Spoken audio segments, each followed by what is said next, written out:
کہتے ہیں کہ کسی ایک ملک میں ایک بیوہ رئیس زادی رہتی تھی۔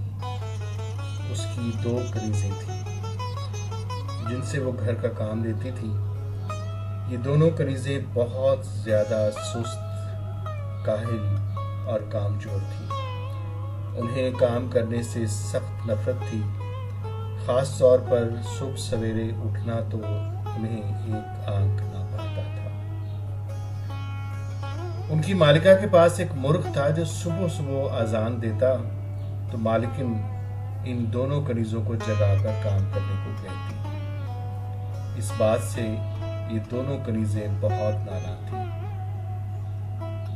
میں تو اس مرغ سے بہت تنگ ہوں، یہ تو ہمیں آدھی رات کو ہی جگا دیتا ہے، ایک کنیز نے دوسری سے کہا۔ ہاں، میں بھی بہت تنگ ہوں، اس بڑھیا نے تو ہماری زندگی ہی اجیرن کر دی ہے، دوسری نے جواب دیا۔ میرا خیال ہے اس مرغ سے جان چھڑائی جائے، نہ رہے گا بانس نہ بجے گی بانسری، ایک کنیز نے دوسری کو مشورہ دیا۔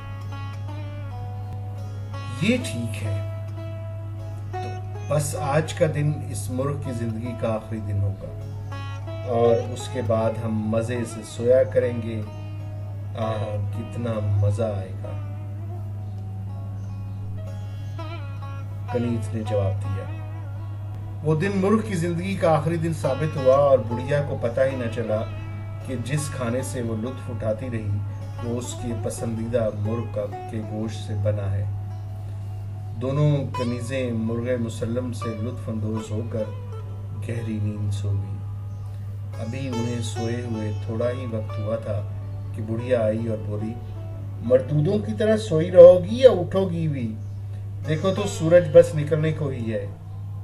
مالکن ابھی تو آدھی رات بھی نہیں ہوئی، ایک کنیز نے آنکھیں ملتے ہوئے کہا۔ جو بھی ہے بس اٹھو، میں کیا بار بار تمہیں جگانے آؤں گی؟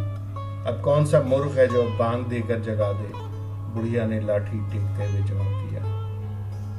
اب تو روز کا معمول ہو گیا، بڑھیا اپنی کنیزوں کو وقت بے وقت جگا دیتی اور پھر کنیزیں دن بھر کام کرتی۔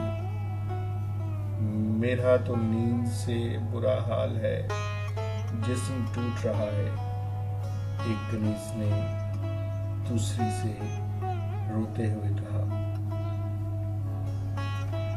ہاں میرا بھی یہی حال ہے، وہ دن کتنے اچھے تھے جب ہم خوب سوتے تھے اور مرغ کی بانگ سے اٹھ جاتے تھے، دوسری کنیز نے آہ بھرتے ہوئے جواب دیا۔ ہائے مرغ، ہائے میرے اچھے مرغ، پہلی کنیز نے کہا اور رونا شروع کر دیا۔ مگر اب کیا ہو وقت جب چڑیاں چگتی کھیت، چالاکی کا انجام یقیناً برا ہوتا ہے۔ جی جناب، آپ کی سماعتوں، آپ کی بصارتوں اور آپ کی عنایتوں کا شکریہ۔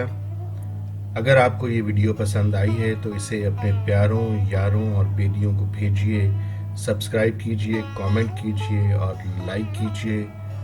دعاؤں میں یاد رکھیے، بندہ ناچیز وارث اقبال۔